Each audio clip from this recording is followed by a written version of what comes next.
हाती परळी कुंकू भाई अंतरितवली ज्योती ग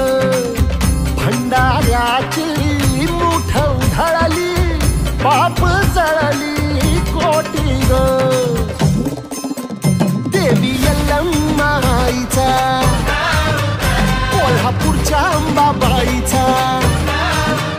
तुळजा भवानी आईचा आई रेणुका देवीचा एकविरा देवीचा सप्तशृंगी देवीचा हे सेवेसाठी आलो दुरुनी तूच जीवाचा जीव स्वामिनी होऊ दे मंगल आई ग हाती परळी कुंकू भाई अंतरितवली